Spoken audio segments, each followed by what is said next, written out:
O projeto Sesc Paraty em Rede apresenta Roda de Escuta, um podcast de debate sobre arte, cultura e sociedade. Boas-vindas a você que nos acompanha em mais um episódio de Roda de Escuta. Eu sou a Carol Batayer e hoje nós falamos sobre a comunidade LGBT e a igreja. E quem conduz essa conversa junto comigo é a minha colega de trabalho, Priscila Rodrigues. Oi, Pri. Oi, Carol, tudo bom? Tudo ótimo, e você? Sim, estou bem.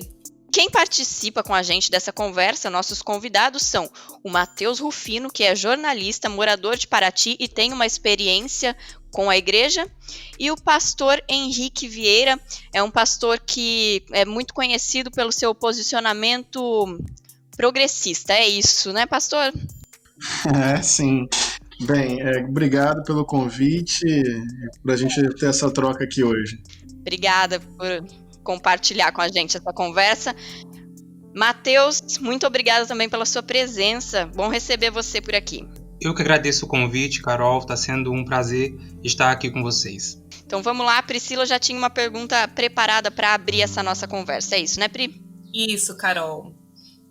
Meninos, tudo bom? Eu vou fazer a primeira pergunta para o Matheus, né? Porque o Matheus, ele é um jovem paratiense que passou pela experiência de assumir a sexualidade, né, sendo um jovem cristão.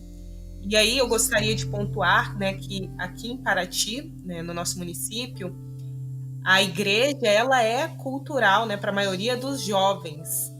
Então, assim, desde criança a gente né, se encontra para ir na igreja, é um ponto de encontro, reencontro, onde a juventude, os adolescentes, eles vão descobrindo talentos e que também é um meio que também acaba, muitas das vezes, oprimindo quando se assume a sexualidade. E eu gostaria que o Matheus contasse um pouquinho da vivência dele nesse meio, como que foi para ele assumir a sexualidade. Então, Priscila, de fato eu tenho uma relação interessante com a igreja. Desde muito cedo, assim, eu fui criado nesse meio cristão. Minha mãe e a minha avó, desde cedo, são cristãs, né? Estão na igreja e são da igreja. Então, eu já cresci nesse ambiente próprio da igreja, né? Da comunhão, digamos assim. Aí cresci. Mais adiante eu fui para uma outra denominação, uma igreja batista, inclusive, a mesma do pastor Henrique. E lá, ao longo do tempo, eu desenvolvi lideranças, né, e tudo mais. E conforme o tempo foi passando, eu fui percebendo que eu era um pouco diferente dos demais, né? E a liderança da igreja também percebeu isso a ponto de me convidarem educadamente, né, para que eu saísse da igreja, para que em outra religião eu ficaria mais à vontade, me encaixaria melhor dentro daquilo que eu considerava melhor e tal. Isso não é uma prática muito diferente de muitos homossexuais, trans, gays, lésbicas e tudo mais, né? Então fui convidado a sair, isso foi por volta de 2015, 2014. E daí hoje em dia eu tenho uma relação muito, muito diferente com Deus, assim. E é justamente com Deus, não com a igreja. Eu entendo que eu tenho uma relação autônoma com Deus, eu brinco assim, sabe?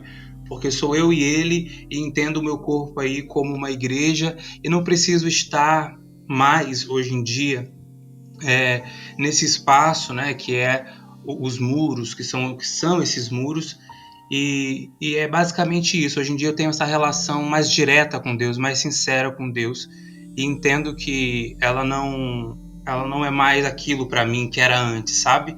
Mudou, conforme eu cresci, conforme eu tive outras experiências, eu tive uma outra relação, um outro entendimento daquilo que é igreja, assim, sabe? Entendendo que hoje em dia a igreja pode ser eu mesmo. Matheus, essa pergunta eu faço para você E também para o pastor Henrique, eu imagino que vocês vão me responder de formas diversas, mas a igreja é um ambiente homofóbico? Eu, educadamente, quero passar essa pergunta primeiro pro pastor Henrique. Bem, mais uma vez obrigado pelo convite. A igreja, via de regra, é um ambiente homofóbico, um ambiente LGBTfóbico, sim. Evidente que o termo igreja é um termo que generaliza. O que é igreja? Tem diferentes experiências de igreja ao longo da história, tanto no passado quanto no presente. Existem setores dentro do cristianismo que hoje questionam, à luz da Bíblia e à luz do próprio Evangelho de Jesus, toda esta teologia patriarcal, esta teologia heteronormativa, esta teologia que faz uma leitura literalista, descontextualizada da Bíblia e que acaba promovendo um ambiente de profunda violência contra LGBTQIA+. Então, dentro do próprio cristianismo, existem experiências de igreja, de comunidade de fé, que estão denunciando essa lógica hegemônica de violência contra a diversidade sexual. Então, a igreja, enquanto estrutura hegemônica, é um ambiente que não celebra a diversidade e que acaba sendo, sim, violento para LGBTQI a mais.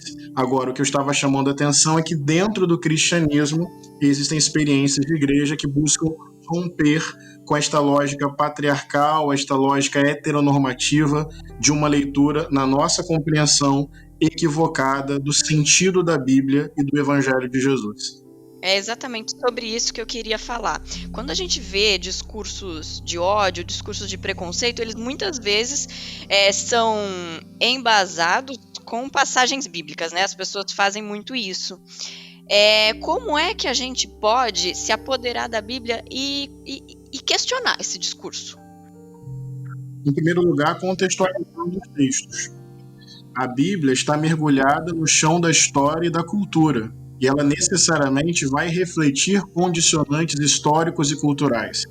Portanto, é importante ler o texto contextualizando o texto no seu ambiente histórico, no seu ambiente cultural. Segundo, para nós cristãos, ler a Bíblia a partir do evento Jesus. Jesus de Nazaré, o corpo de Deus entre nós, é o filtro interpretativo de toda a Escritura. E fazer a leitura da Escritura da mesma forma como Jesus de Nazaré fez. Jesus, que tinha também uma tradição religiosa por trás, ele sempre relativizou a tradição quando a tradição não dava conta da vida. Jesus não viu Deus apenas no texto. Jesus viu Deus na vida, no movimento da história, no encontro entre as pessoas. Jesus preferiu agir sob a liberdade do amor do que se apegar a textos isolados. O exercício de leitura da Bíblia deve ser aquele mesmo que o próprio Jesus fez: ler a Bíblia a partir da ética do amor, ler a Bíblia a partir da experiência dos oprimidos, ler a Bíblia não para se apegar a textos isolados, montando doutrinas violentas, mas ler a Bíblia percebendo esse sentido geral do Deus que ama, do Deus que acolhe, do Deus que se manifesta na história, sempre no rosto dos oprimidos, daqueles e daquelas que são alvo de preconceito, de discriminação, de violência e de opressões estruturais. Quando a gente retira essa lente patriarcal, quando a gente retira essa lente racista, quando a gente coloca a Bíblia no chão da história, a gente lê a Bíblia de um jeito diferente.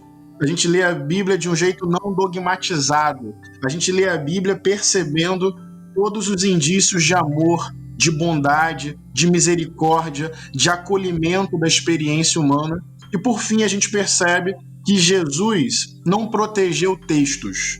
Jesus amou pessoas. Infelizmente, em boa parte da história do cristianismo, a igreja hegemônica ficou apegada a texto, sacrificando gente. E Jesus sempre converteu o texto à dimensão da vida, à dimensão das pessoas, à dimensão do amor, como prioridade absoluta para experimentar Deus na própria vida. Henrique, e na sua opinião, de onde vem essa tendência de se levar as leituras e as interpretações para o lado excludente, para o lado violento, em vez de se pensar pelo lado do acolhimento, que também é o que é mais presente, né, se a gente olhar a trajetória de Jesus? É porque o que acontece? A teologia não está dissociada do conjunto da sociedade, ou a igreja não é uma instituição descolada do conjunto da sociedade. O que eu quero dizer com isso? Historicamente, a igreja, e quando eu falo a igreja, tem aí uma generalização, evidentemente. Volto à minha fala inicial das múltiplas experiências dentro do próprio cristianismo. Mas, pegando a igreja enquanto instituição hegemônica, ela sempre esteve associada às estruturas de poder. Ora, se a sociedade está fundada numa perspectiva patriarcal, se a sociedade está fundada numa perspectiva racista, a teologia da igreja associada ao poder dominante dessa sociedade tende a refletir os interesses desse domínio. Ou seja, historicamente, a igreja leu a Bíblia, interpretou a Bíblia a partir desse lugar dominante. Só que isso contradiz a própria história bíblica, porque a tradição bíblica é a tradição dos oprimidos. Essa é a tragédia, talvez, principal do cristianismo. Uma tradição popular passou a ser interpretada pelos opressores. Então, a Bíblia está no chão da história, no registro dos oprimidos. Só que, vou dar um exemplo assim, bastante objetivo do que eu quero dizer. Jesus foi executado pelo Império Romano. Uma execução por crucificação destinada a rebeldes e pessoas escravizadas. 3 séculos depois, o movimento gerado por Jesus virou a religião oficial do império que matou Jesus. Esse é o contrassenso histórico do cristianismo. Então a Bíblia passou a ser lida, a história de Jesus passou a ser lida e interpretada pelas categorias dominantes e opressoras. Então esse é o problema até hoje. Por que é assim? Porque a igreja preferiu o poder. Porque a igreja preferiu a estrutura de dominação. Então ela reflete, reforça e reproduz esta estrutura de poder opressivo, esta estrutura de dominação. A tarefa agora é ler a Bíblia a partir da experiência das mulheres, ler a Bíblia a partir da experiência dos indígenas, ler a Bíblia a partir da experiência dos negros, ler a Bíblia a partir da experiência do Mateus. Porque ler a Bíblia a partir da experiência do Mateus, por exemplo, é mais coerente com a Bíblia. É mais coerente com o chão histórico da Bíblia. Porque é devolver à Bíblia a leitura, a interpretação e a experiência dos oprimidos da história. Sim. Mateus, você tinha algumas perguntas aí, né? Exatamente. Nessa linhagem aí de pensamento que o pastor acabou de falar, eu quero dizer o seguinte, assim, muitos integrantes, né, pastor, da comunidade LGBTQIA+, eles possuem uma imagem muito negativa de Deus, né? Obviamente que não são todos, mas sim uma parcela aí expressiva, digamos assim. Eles enxergam Deus como um censor, né, um sujeito predisposto a culpá-los, incriminá-los e principalmente penalizá-los por conta das atitudes, né, praticadas. Quer dizer, com a ajuda da igreja, foi construída uma definição muito maldosa de Deus, né? Totalmente descolada do real significado daquilo que ele é e daquilo que ele representa. As minhas perguntas, então, são as seguintes, né? Quem é Deus? Como deve ser uma igreja? E o que ela deve construir verdadeiramente nos corações de cada um? Qual é o papel da igreja? Boas perguntas. A gente tem o quê? Cerca de 10 a 15 horas para conversar? O que vocês acham? Seria ótimo, porque esse papo rende demais, né? E é muito necessário. Mas vamos tentar resumir aí em 5 minutinhos, talvez? Eu vou resumir assim, olha, Deus, na perspectiva de Jesus, que é por onde eu acesso e experimento o sagrado, Deus é o amante incondicional da criação. Deus é amor. E não é uma frase barata, não é uma frase vazia ou bonitinha. É o amor na sua consequência mais visceral, na sua consequência mais incondicional, na sua consequência mais absurda. Deus é a fonte originária de todo amor. Deus é o amor. Deus é aquela que ama de forma visceral e incondicional a humanidade. Isso significa que o amor quebra toda lógica de culpa, toda lógica de medo, toda lógica de meritocracia, toda lógica de punição, toda lógica de castigo. Deus é aquele que ama porque ama. Não há nada que o ser humano possa fazer que seja capaz de fazer com que ele seja não amado por Deus.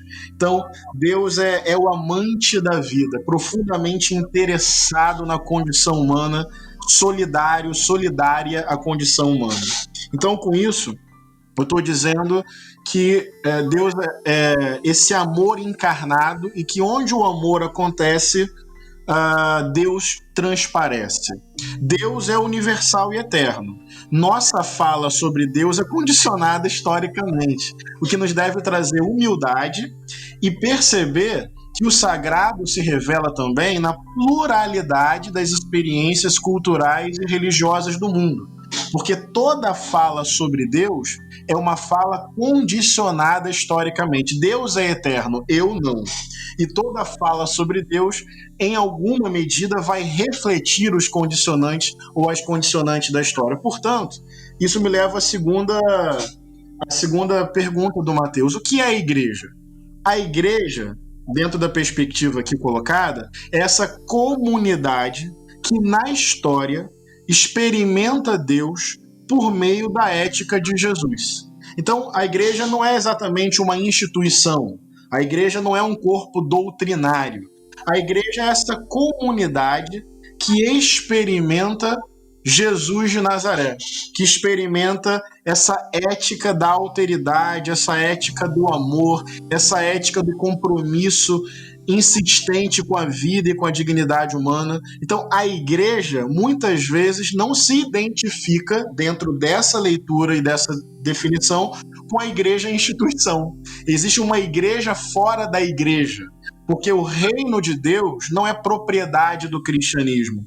Jesus não está confinado aos templos institucionais da igreja. Igreja é esse corpo místico. O próprio Mateus falou, Mateus é templo. Priscila é templo, Carol é templo, eu sou templo.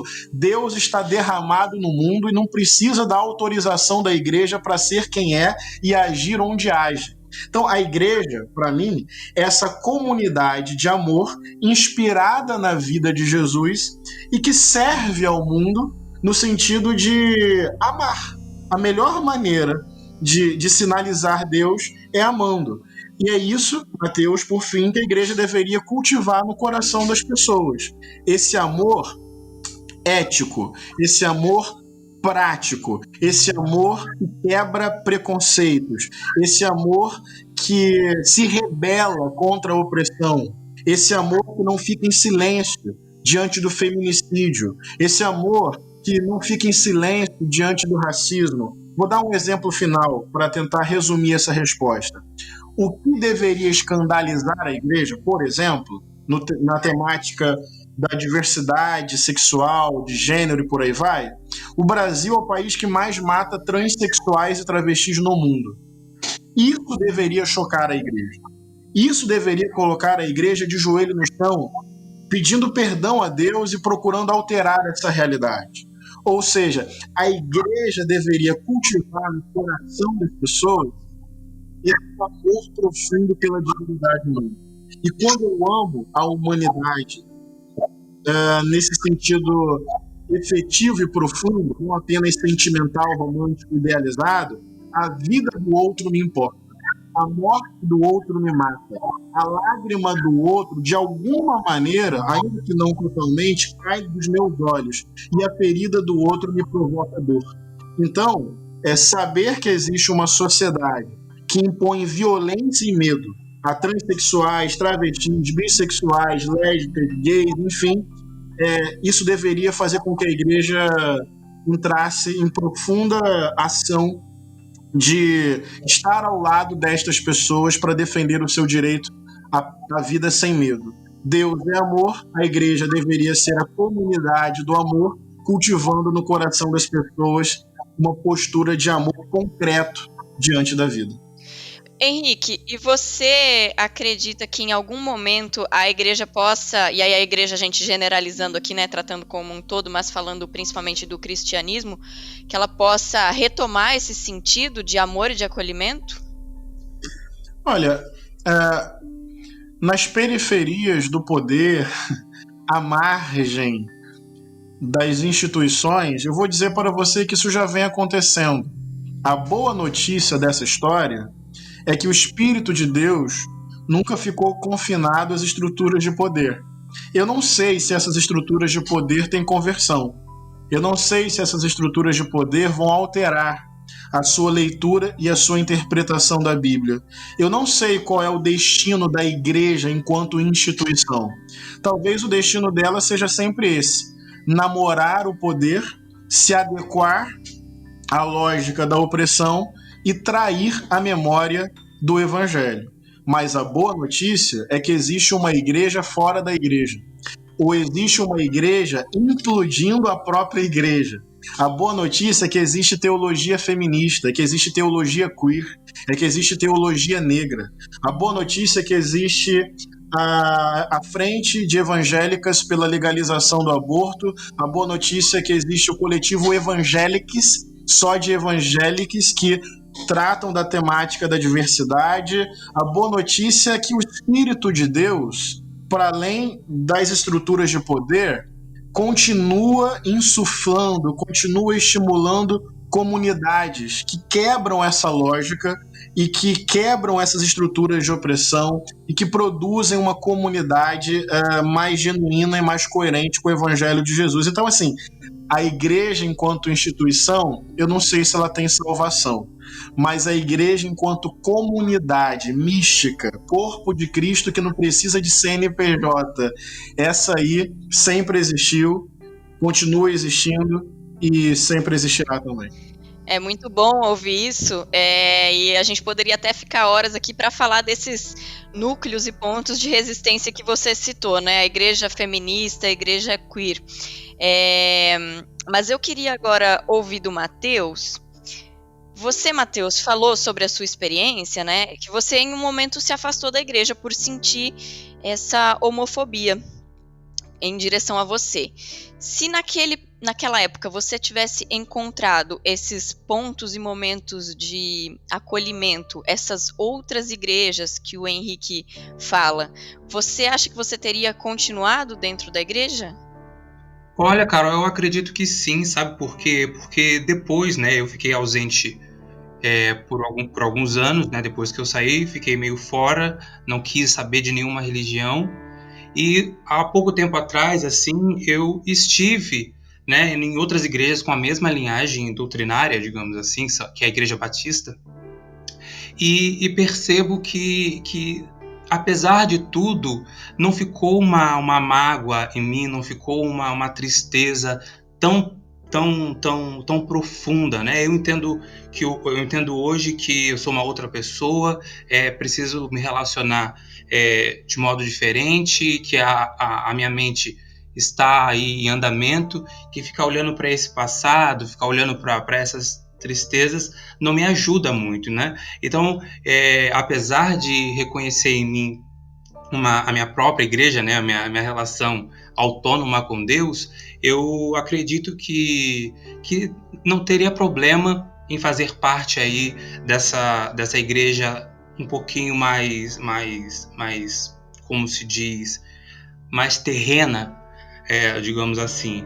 Então, eu acredito que o que aconteceu comigo, né, não é muito não é muito geral, porque as igrejas elas machucam realmente as pessoas, né, com esses corpos, esses sujeitos diversos, mas comigo ela teve um momento sim de tristeza, de decepção, mas hoje eu olho com um olhar mais caridoso para aquelas pessoas que fizeram aquilo comigo, que me apontaram e que me excluíram, né, daquele seio ali familiar, né, porque de fato eu considerava como uma família, eu gostava das pessoas, eu gostava daquela cultura religiosa, né, então é basicamente isso que eu tenho a dizer, assim, eu teria assim uma relação com a igreja novamente hoje, tranquilamente, mas com a minha cabeça de hoje, tendo as minhas percepções e as minhas próprias vontades, assim, eu diria.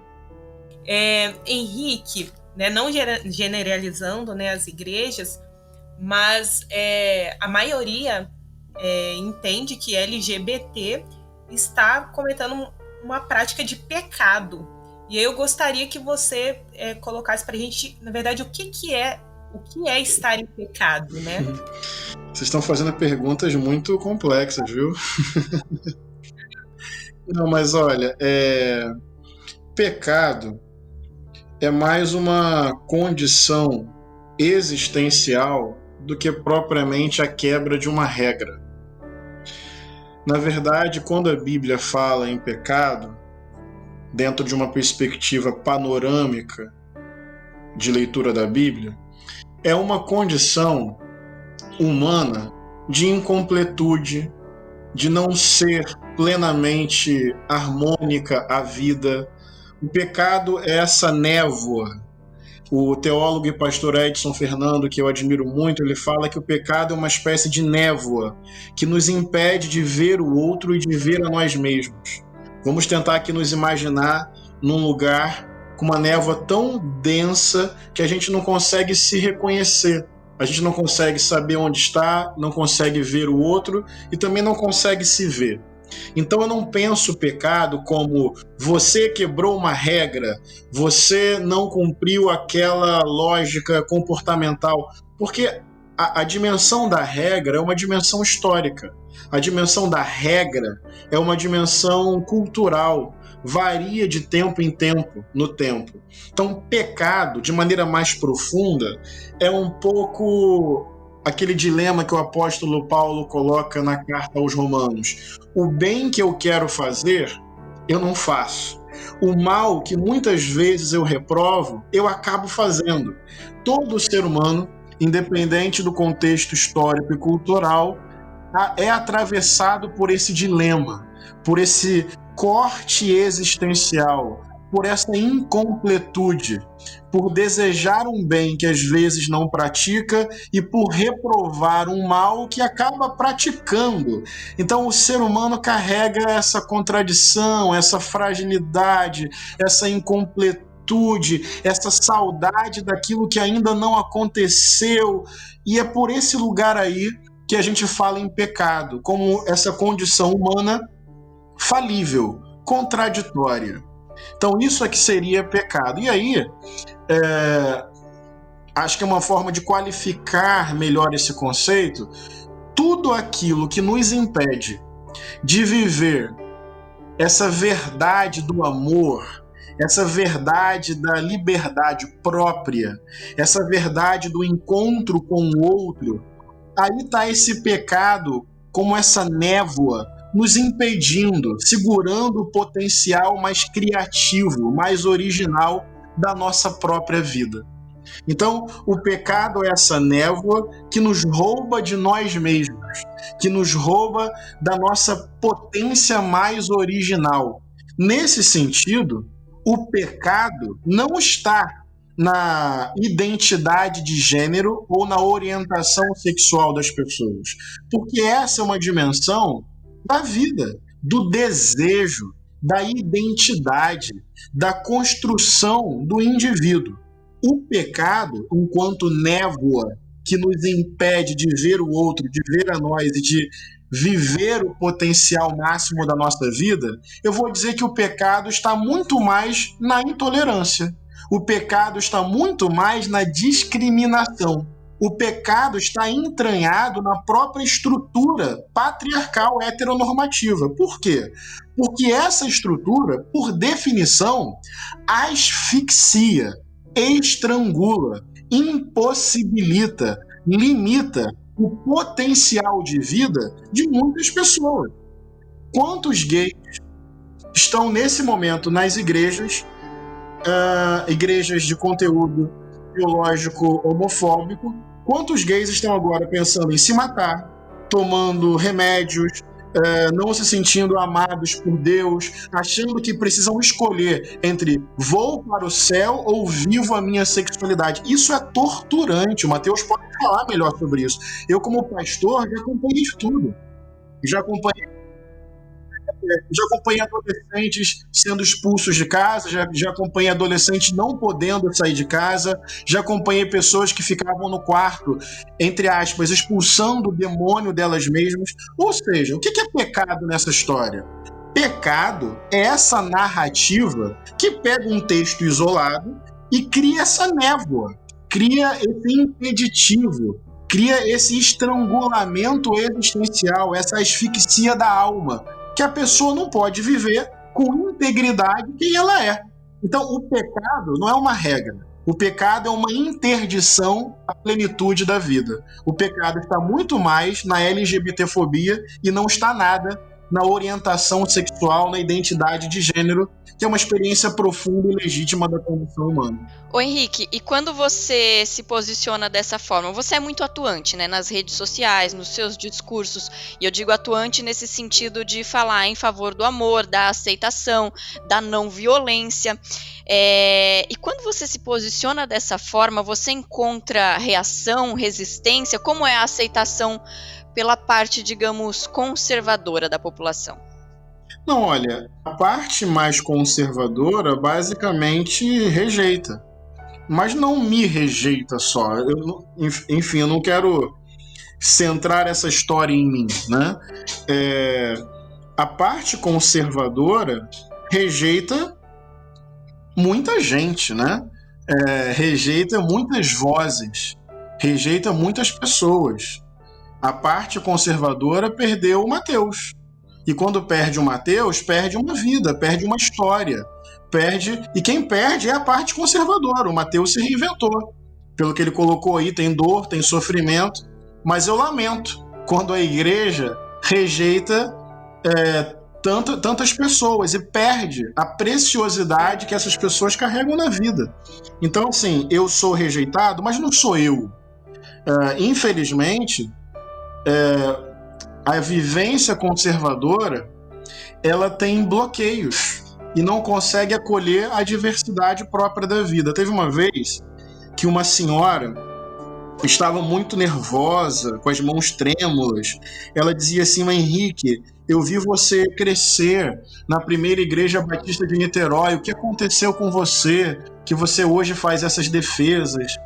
E eu disse assim para ela: "Mas minha irmã, estas defesas eu faço em coerência com o evangelho. Eu não me afastei do evangelho de Jesus." Ou seja, era uma pessoa que não conseguia te compreender, é isso, né? Não, aí eu fiz uma pergunta para ela assim, minha irmã, o que te deixa mais chocada?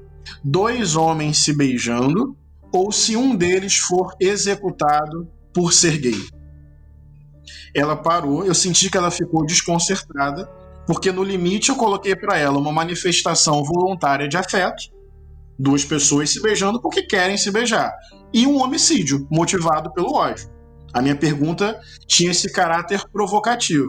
Só que a mentalidade conservadora é tão apegada à letra pela letra que, mesmo nervosa e mesmo incomodada, ela me disse o seguinte: as 2 coisas chocam, né, Henrique?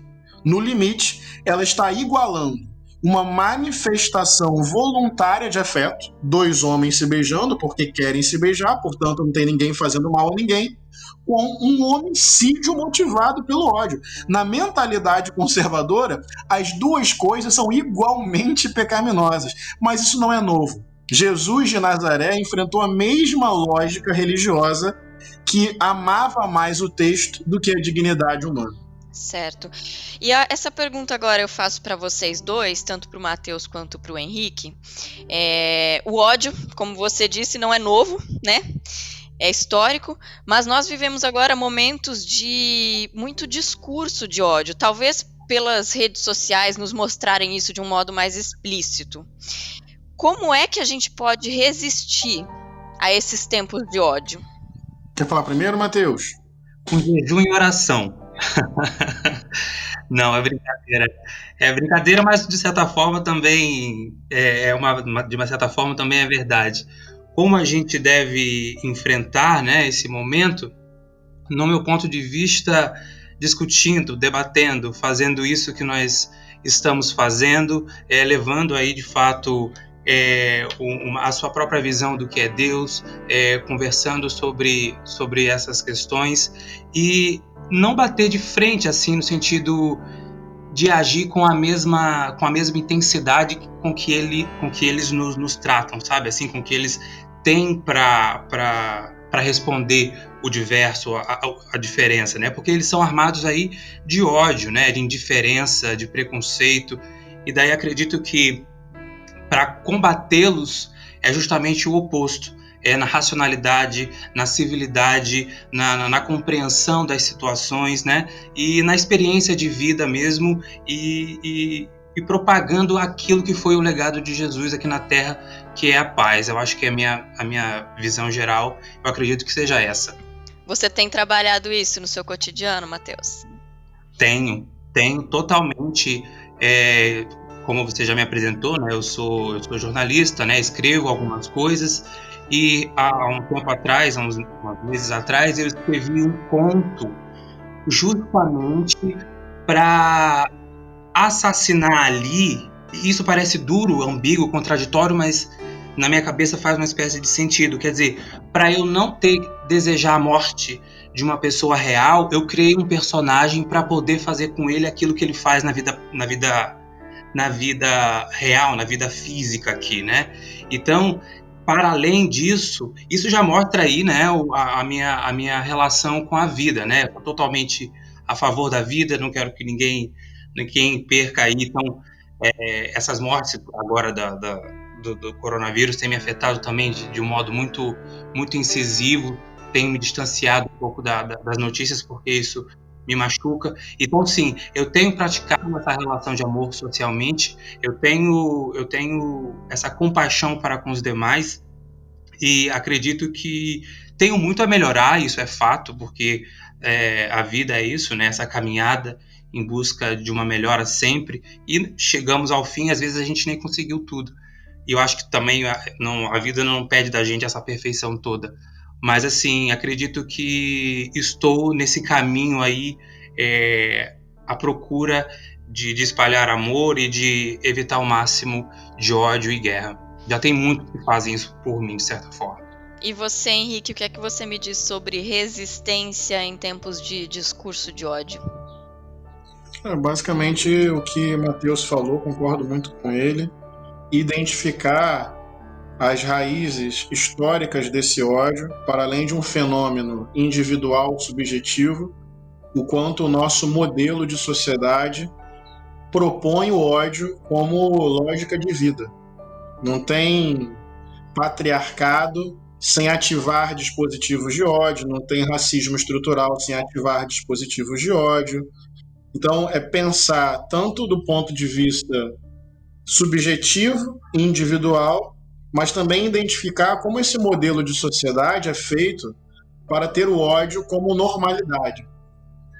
Além de identificar, Matheus também falou muito bem, criar os espaços comunitários de reflexão e debate. Porque quando a gente debate, a gente já está desnaturalizando e a gente está criando saídas coletivas para transformar a sociedade.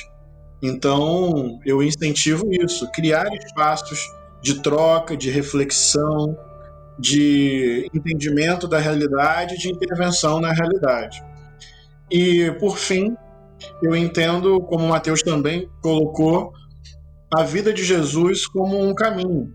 Quando Jesus falou assim, amar o inimigo, curiosamente ele não pediu para a gente gostar do inimigo, porque seria um pedido muito arbitrário e irrealizável.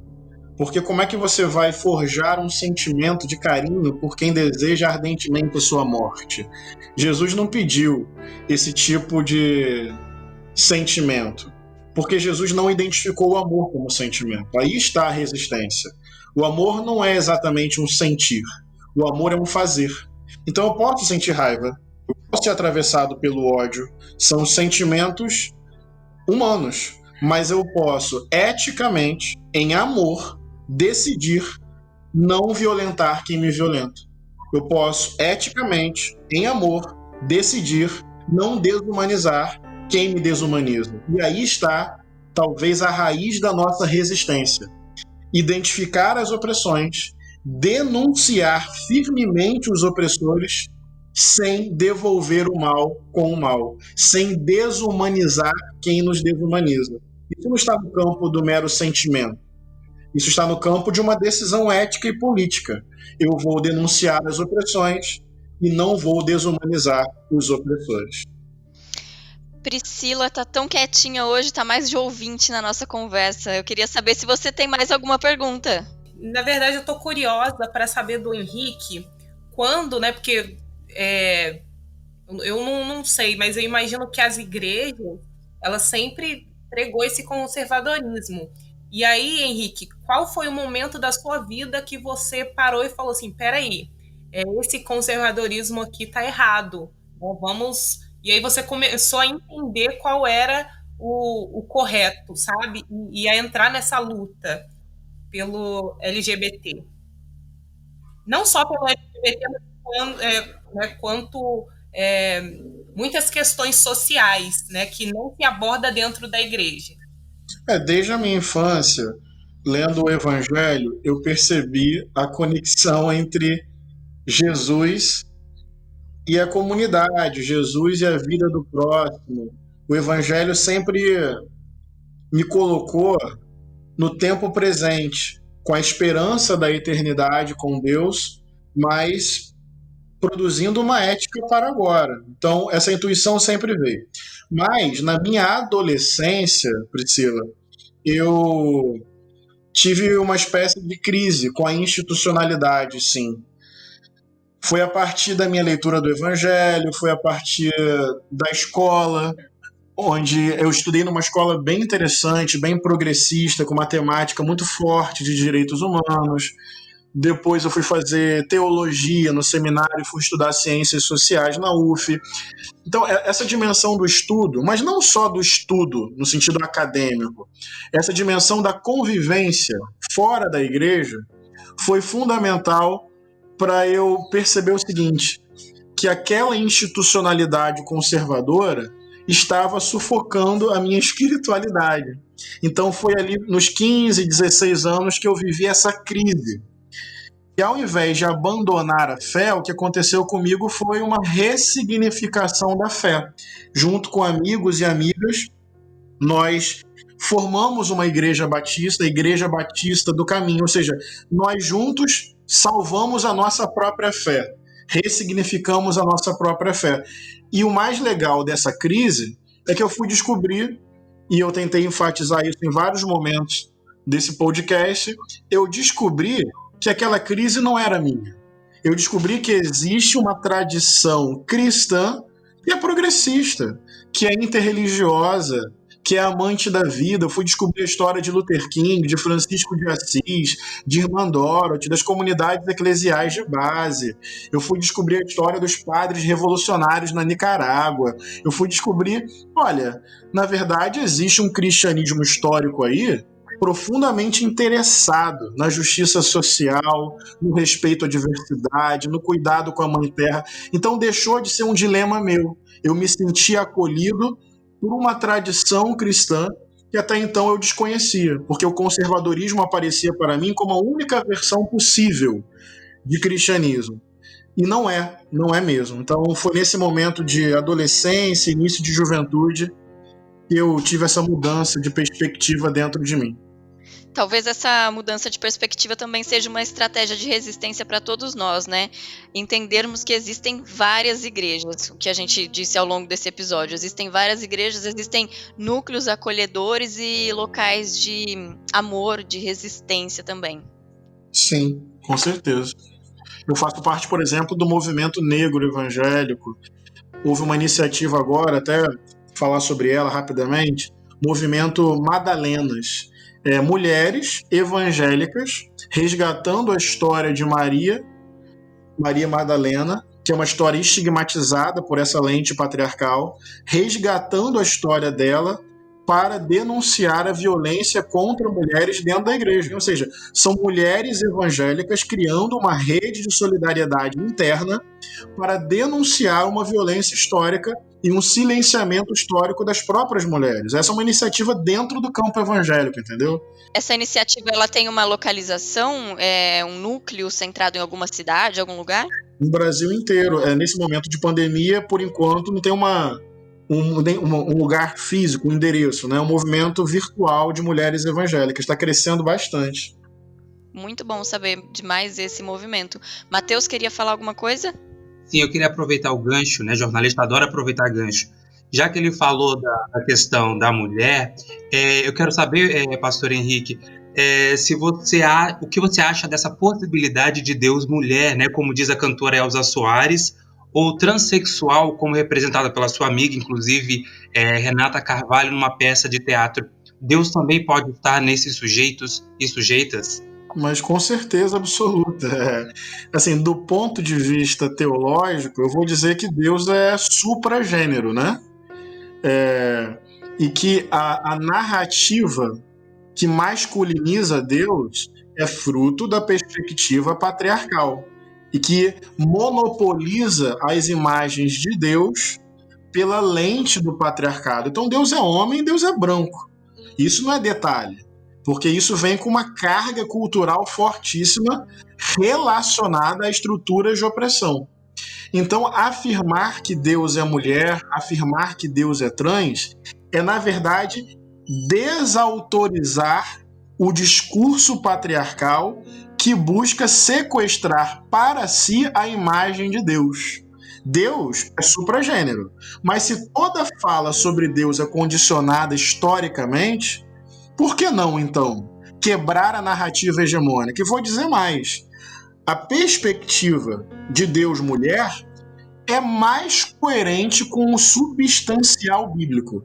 Como assim, Henrique? Ora, se a essência da tradição bíblica é Deus assumindo o lugar dos oprimidos, dentro de uma lógica patriarcal, quem é oprimido? Entende o que eu quero dizer?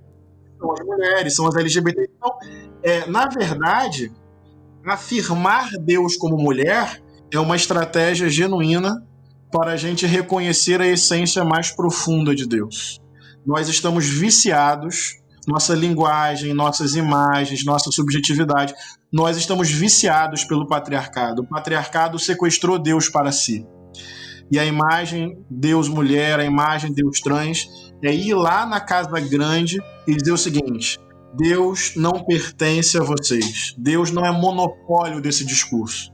E, historicamente, a melhor forma de ver Deus não é na casa grande colonial, é no quilombo, é na aldeia indígena, é justamente nos corpos historicamente interditados e silenciados. Portanto, Deus, mulher e trans me parece mais coerente com a essência de Deus do que o Deus homem, branco, chefe da casa grande, promotora de genocídio, escravidão e múltiplas violências ao longo da história. Com certeza.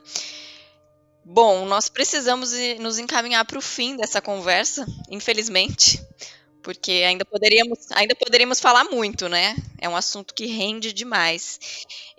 Eu queria saber se Priscila e Matheus têm mais alguma pergunta. Então, eu queria, antes da gente encaminhar para o fim, que o Matheus, ele pudesse, não sei se você tem aí, Matheus, uma colinha, mas que explicasse para a gente a sigla LGBTQIA+. Essa é uma sigla que está em constante movimento, né? Ainda bem que está. Mas, assim, em linhas gerais, dizer que o L representa as mulheres, né, as lésbicas, o G, os gays, o B, os bissexuais, o T, os transexuais ou transgêneros, o Q é o queer, né? O I é de intersexo e o A é assexual. E esse mais são as possibilidades, né? Aquilo que você se identifica, aquele corpo que não se enquadra aí muito nenhum desses rótulos, né? Dessa sigla, ele vai aí entrar nesse mais. Em linhas gerais, Eventualmente as pessoas pontuam, é muito confuso, é muita letra, mas é porque a nossa sexualidade, o nosso modo de viver também, ele é abrangente e é mutável, né? Isso é bom. É bom que as pessoas tenham liberdade de se expressarem, de sentirem, viverem, gostarem e amarem. Eu acho que esse é o resumo da nossa conversa de hoje, né?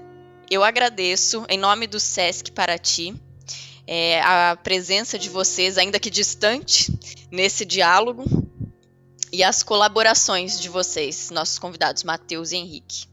Obrigado também, eu agradeço Matheus, Henrique, foi uma troca aqui incrível, eu tenho certeza que vai contribuir bastante, tá bom? Muito obrigada. Eu digo mesmo, agradeço o convite da Priscila, da Carol, e bater esse papo com o Henrique foi de fato muito inspirador, como sempre é quando assisto nas entrevistas por aí. Foi um prazer mesmo e muito bacana estar e dividir esse momento com vocês. Foi mesmo, Matheus. Prazer te conhecer, mesmo que virtualmente. Priscila e Carol mesmo. Obrigado pelo carinho. Henrique, e para quem quiser te acompanhar nas redes sociais, qual é o seu Instagram?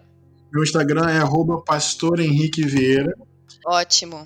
Matheus, você quer passar algum contato também? Redes sociais, divulgar seus textos? Você disse que escreve também, né? Sim, exatamente. Eu estou no Instagram também com Matheus Rufino, com 2 Fs. E o meu blog é o Mesa 22, é um blog experimental, né? Durante esse período da academia e tal. E você entrando no meu Instagram, a pessoa entrando no meu Instagram, vai estar lá, mesa22.com, lá eu falo sobre muitas coisas, inclusive o conto com a temática aí de uma morte intencional, vai estar lá também, é uma das últimas postagens. Ótimo. Esse foi mais um episódio de Roda de Escuta. Você pode acompanhar toda a programação do Sesc Paraty em nossas redes sociais, no Instagram e no Facebook. E o Roda de Escuta tem novos episódios sempre às quartas-feiras. Até a próxima!